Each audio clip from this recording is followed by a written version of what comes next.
ছবি অতি সহজেই দর্শন করতে পারেন। অভ্যাস করতে হবে বারবার। হরি ভক্তি ভাবে তস্মাৎ ততো জ্ঞানম ততো গতিহি।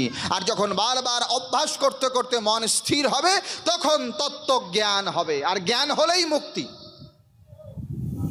কাজেই আমরা এই যতটুকু সময় আজকে ধর্মকথা শুনব, আপনাদের কাছে অনুরোধ জানাচ্ছি একটু একান্তকরণে শুনুন। ভগবান গীতায় বললেন ধর্মকথা শোনা ভালো, কিন্তু দুইটা শর্ত দিয়েছেন গীতায়। শ্রীমদ্ ভগবদ্ গীতার একদম শেষে মোক্ষযোগ ৮ অধ্যায়, সেখানে ভগবান বললেন শ্রদ্ধাবাননশোয়াংশ্চ শৃণুয়াদপি যো নরঃ সোপি মুক্ত শুভান লোকান প্রাপ্নতি পুণ্যকর্মণাম। ধর্মকথা কেমন করে শুনতে হয় দেখেন, গীতায় বলছে দুটা শর্ত দিয়েছে। শ্রদ্ধাবান, প্রথম শ্রদ্ধা লাগবে। আপনি যার কথা শুনছেন তার প্রতি যদি শ্রদ্ধা না জন্মায় তাহলে ওই কথাতে কোনো কাজ হয় না। ভালো করে বুঝুন। ধরুন আপনি স্কুলে গিয়েছেন, শিক্ষক পড়াচ্ছেন, শিক্ষকের প্রতি যদি শ্রদ্ধা না থাকে তাহলে শিক্ষকের দেওয়া বিদ্যা আপনার অধিগত হবে না, বিদ্যার বদ হজম হবে। যেমন খাবার বদ হজম হয় না, খুব ভালো খাবার দেখবেন পনিরের তরকারি, পনিরে মায়েরা রাঁধে না, এই আমরা দুইজন এখন নিরামিষ খাই, এইসব খুঁজে খুঁজে পনির টনির এইসব। তো পনিরের তরকারি খুব ভালো, কিন্তু বেশি খেলে বদ হজম হয়ে যায়, তখন শুধু ঘরে আর বাইরে, ঘরে বাইরে উপন্যাস আছে না ওইরকম। তা বিদ্যারও বদ হজম হয়। ঠাকুর অনুকূল চন্দ্র বললেন শোন, বিদ্যা দদাতি বিনয়ম। বিদ্যা কি করে? বিদ্যা দদাতি বিনয়ম। বিদ্যা বিনয় দান করে। যার যত বেশি বিদ্যা এ অত বেশি বিনয়ী, নম্র। দেখবেন খালি কলসি বাজে বেশি, ভরা কলসি কিন্তু বাজে না। যার বিদ্যা সঠিকভাবে আছে সে বিনয়ী হয়, নম্র। আর ঠাকুর বললেন বিদ্যার যদি বদ হজম হয় তাহলে কি হয় বলে অহংকারী হয়ে যায়। তখন অহংকারী, আরে ও কি জানে, ওর থেকে আমি বেশি জানি। তা ভগবান কৃষ্ণ বললেন শোনো, প্রথম দরকার হলো শ্রদ্ধা। দেখেন কৃষ্ণের কথা আমি কেন বলছি, এখানে আমি বক্তব্য দিচ্ছি বলে তা বলছি না। আমি শুধু না, যদি এখানে ভগবান কৃষ্ণ বক্তব্য দেয় আর কৃষ্ণের প্রতি যদি শ্রদ্ধা না থাকে তাহলে কৃষ্ণের কথাতেও কাজ হবে না। বাস্তব প্রমাণ। আরে মহাভারতের যুগে যান না, সাক্ষাৎ ভগবান কৃষ্ণ দুর্যোধনকে বলছে দুর্যোধন এই ঝগড়ার প্রয়োজন নাই, মাত্র 5টা গ্রাম দিয়ে দাও, এই 5 ভাইকে 5টা গ্রাম দিয়ে দাও, বাস হয়ে যাবে। দুর্যোধন বললেন না না না না, বিনা যুদ্ধে নাহি দিব সুচাগ্র মেদিনী। যুদ্ধ ছাড়া সুঁয়ের আগা দিয়ে যেটুক মাটি ওঠে ওইটুকু দেব না। যা বলেন তো, ভগবান কৃষ্ণ বলছেন তারপরও কৃষ্ণের কথা শুনছে না। কেন শুনছে না? কারণ শ্রদ্ধা নাই। দুর্যোধনের কৃষ্ণের প্রতি শ্রদ্ধা নাই, এই জন্য কাজ হয় নাই। তাই ভগবান বললেন প্রথমে লাগবে শ্রদ্ধা। শ্রদ্ধাবান লভতে জ্ঞানম তৎপর সংযতেন্দ্রিয়ঃ জ্ঞানম লব্ধ্বা পরাম শান্তিমচিরেনাদধিগচ্ছতি। 4র্থ অধ্যায় গীতা। শ্রদ্ধা লাগবে। দ্বিতীয় কি? অনসূয়াংশ্চ, অসূয়া শূন্য। শব্দটা কি? অসূয়া, শূন্য। অসূয়া মানে কি? দোষ দেখা। ভগবান বললেন প্রথম তো শ্রদ্ধা লাগবে, দ্বিতীয় কি বলে দোষ দেখা যাবে না, অদোষদর্শী হতে হবে। আমরা কিন্তু উল্টা, সব উল্টা। ভগবান বললেন দোষ দেখবে না, আর আমরা বেশি করে দোষ দেখি। দেখবেন দেখবেন একটা বিশাল অষ্টপ্রহর হচ্ছে, অনেক মানুষকে খাওয়াচ্ছে, আমরা পাত পেতে খেয়েও এসেছি, রাস্তায় গল্প করছি না ভালোই করেছে, সোনা মুগ ডাল দিয়ে খিচুড়ি হয়েছে, কিন্তু খিচুড়ির সঙ্গে যদি একটু টমেটোর চাটনি থাকতো, এত টাকায় টমেটোর চাটনিটাই করতে পারলো না। দেখবেন আমরা এরকম সমালোচনা করি। বিয়ে বাড়িতে 3 দিন না খাওয়া থাকলে যেমন খাওয়া, ওই রকম 3 সার মাংস খেয়ে এসেছে, রাস্তায় গল্প করছে, না ভালো করেছে কিন্তু ইলিশ মাছের একটু চাকা থাকলে ভালো হতো। এইটার নাম কি? এটার নাম হলো দোষ দেখা। 2 প্রকারের মানুষ আছে, একটা হলো মাছি মানুষ আর একটা হলো মৌ মানুষ। ঠাকুর অনুকূলচন্দ্র বলছেন 2 প্রকারের মানুষ, মাছি মানুষ, মৌ মানুষ। মাছি মানুষ কারা? বলে মাছির মতো, যেমন মাছি দেখবেন এখানে অনেক ফুল আছে, রজনীগন্ধা, গোলাপ, এই অনেকগুলা ফুল রাখবেন এইখানে, আর ওইখানে পচা ময়লা পায়খানা রাখবেন। মাছি কি করবে? সুন্দর করে আসবে, এখানে কিন্তু যাবে না, ও ধপ করে গিয়ে ওখানে পড়বে। মাছি মানুষ কারা?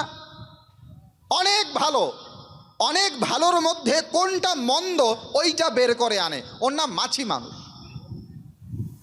আর মৌ মানুষ কেমন? বলে মৌমাছির মতো স্বভাব, ও খারাপের মধ্যেও ভালো দেখে। তাই ঠাকুর বললেন যদি ভালো চাস তাহলে বিশ্রীতেও সুন্দর দেখিস। খারাপের মধ্যে যে ভালো দেখে এ হলো প্রকৃত মানুষ। ভগবান গীতায় বললেন শ্রদ্ধাবান অনশোয়াংশ্চ, আমার কথা শোনা ভালো কিন্তু শুনতে হবে শ্রদ্ধা নিয়ে। নাম্বার 2, অদোষদর্শী হয়ে, তাহলে কি হবে? বলে সোপি মুক্ত শুভান লোকান প্রাপ্নতি পুণ্যকর্মণাম, তাহলে পরে মহা মহা পুণ্যকারী ব্যক্তি মৃত্যুর পরে যে স্থানে যায়, আমার কথাগুলো যারা এইভাবে শোনে তারাও মৃত্যুর পরে একই স্থানে যায়। অতএব আমরা শ্রদ্ধাবান হব সকলের প্রতি। পিতা মাতার প্রতি শ্রদ্ধার কথা আমাদের পূর্ববর্তী আলোচক বললেন। বয়োজ্যেষ্ঠের প্রতি শ্রদ্ধা, এই শ্রদ্ধার শিক্ষা দিতে হবে। শ্রদ্ধাহীন সমাজ, শ্রদ্ধাহীন সমাজ হচ্ছে আমরাই শেখাচ্ছি, আমরাই অশ্রদ্ধা করা শেখাচ্ছি। কয়েকদিন পর যে আমাকেই অশ্রদ্ধা করবে এটা আমরা ভাবছি না। আরে ব্রাহ্মণ, ও তো মেট্রিক পাস করেনি, আমি আমার ছেলেকে বলছি, উদাহরণ দিচ্ছি আর কি, আরে তুই তো MA পাস করেছিস আর ও ব্রাহ্মণটা মেট্রিক ফেল করেছে, ওকে ভক্তি দিয়ে তোর কি হবে? আমি শেখাচ্ছি, অথচ আমি কিন্তু ক্লাস 8 পাস। তা আমার ছেলেকে যখন এটা শেখালাম, সেই ছেলে তো এটাও বলতে পারে, তা বাবা তোমাকে ভক্তি দিয়ে কি লাভ, তুমি তো 8 পাস। তাহলে যে অশ্রদ্ধা আমি অন্যকে দিচ্ছি, সেই অশ্রদ্ধার ফল আমাকেই যে ভোগ করতে হবে এটা আমি বুঝছি না। ঠাকুর অনুকূলচন্দ্র বললেন তুমি নিশ্চয় জেনো তুমি তোমার পরিবারের, দশের, দেশের বর্তমান এবং ভবিষ্যতের জন্য দায়ী, অন্য কেউ দায়ী নয়, তুমি দায়ী। এই জন্য আমাকে প্রকৃত হতে হবে, আর এই প্রকৃত হওয়ার নামই ধর্ম। প্রকৃত কি করে হওয়া যায় সেই ধর্ম শিক্ষা জানার জন্য ধর্মসভা, এখানে ঝগড়া করার জন্য নয়, ধর্মতত্ত্ব জানার জন্য। ধর্ম কি বলছে? এতাবজ্জন্ম সাফল্যম দেহিনাম ইহ দেহিষু প্রাণৈ অর্থৈ ধিয়া বাচা শ্রেয় এবাচরেৎ সদা। ধর্ম কি? বলে শোনো, এতাবজ্জন্ম সাফল্যম, যদি তোমার জীবনটাকে সফল করতে চাও তাহলে কি করবে? প্রাণৈ অর্থৈ ধিয়া বাচা শ্রেয়া এবাচরেৎ সদা, তোমার প্রাণ দ্বারা, তোমার অর্থ পয়সার দ্বারা, তোমার বুদ্ধির দ্বারা, তোমার বাক্যের দ্বারা অন্যের কল্যাণ করো, বাস। শ্রুয়তাম ধর্ম সর্বস্যম শ্রুত্বা চৈতৎ প্রধারয়তে আত্মনঃ প্রতিকূলানি পরেশাং ন সমাচরেৎ। বলে সমস্ত ধর্মের যদি এক কথায় সার বলা যায় সেটা কি? তো বলছে আত্মনঃ প্রতিকূলানি পরেশাং ন সমাচরেৎ। যে ব্যবহার তোমাকে করলে তুমি কষ্ট পাও, যে কথা তোমাকে বললে তুমি দুঃখ পাও ওই কথা অন্যকে বলবে না, ওই ব্যবহার অন্যকে করবে না, এটাই ধর্ম। আত্মনাহা প্রতিকূলানি পরেশাং না সমাচরেত। যা নিজের কাছে প্রতিকূল লাগে, খারাপ লাগে, সেই রকম ব্যবহার অন্যকে করবে না। এ সহজ কথাগুলো দেখুন, আমরা সহজ কথাই বুঝি না, আর বসে গেলাম পৈতার কয়টা গ্রন্থি দেব, এগুলো ব্যাপারটা এরকম হচ্ছে আর কি। আমাদের সহজ কথাই আমরা পালন করছি না। দেবী দুর্গার মায়ের মাসির কাকার বোনের নাম কি? প্রশ্ন। এই সব করে করেই তো গেল। এই জন্য সহজভাবে ধর্ম বুঝতে হয়। আত্মানাহা প্রতিকূলানি, যা অন্যের কাছে হিতকর তাই করো, অন্যে বাঁচায় নিজে থাকে, ধর্ম বলে জানিস তাকে। কেবল নিজে বাঁচলে হবে না, অন্যকেও ভালো রাখতে হবে, এটাই ধর্ম। মহাভারতেও বলা আছে, ধর্মে বর্ধতি বর্ধন্তি সর্বভূতানি সর্বদা, তস্মাদ হ্রসতি হি অন্তে তস্মাদ ধর্মম ন লোপয়েত। ধর্মে বর্ধতি বর্ধন্তি, ধর্ম কি বলে? যাতে বৃদ্ধি প্রাপ্ত হয়, একে বলে বিং অ্যান্ড বিকামিং, বাঁচা এবং বাড়া। অন্যকেও বাঁচাতে হবে, নিজের অস্তিত্বও রাখতে হবে, এই ধর্ম। ভাগবত মহাপুরাণেও বলা আছে, বিষ্ণু পুরাণেও বলা আছে, প্রাণিনাম উপকারায় যদেবেহ পরত্র চ কর্মণা মনসা বাচা তদেবাম মতিমান ভজে। তোমার কর্মের দ্বারা, মনের দ্বারা, বাক্যের দ্বারা অন্যের হিত করো।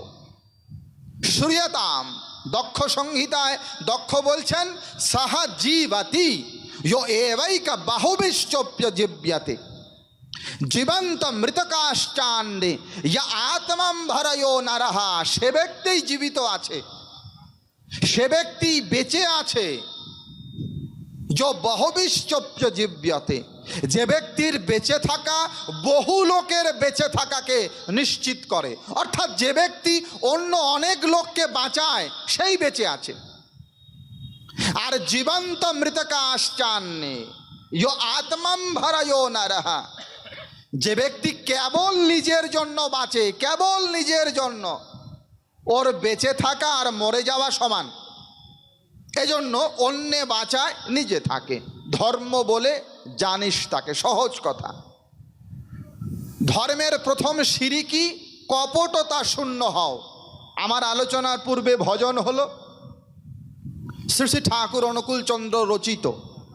তিনি বলছেন, ছাড়ো রে মন কপট চাতুরি, বদনে বল হরি হরি, হরিনাম পরম ব্রহ্ম, জীবের মূল ধর্ম, অধর্ম কুকর্ম ছাড়ো রে, জয় রাধে রাধে।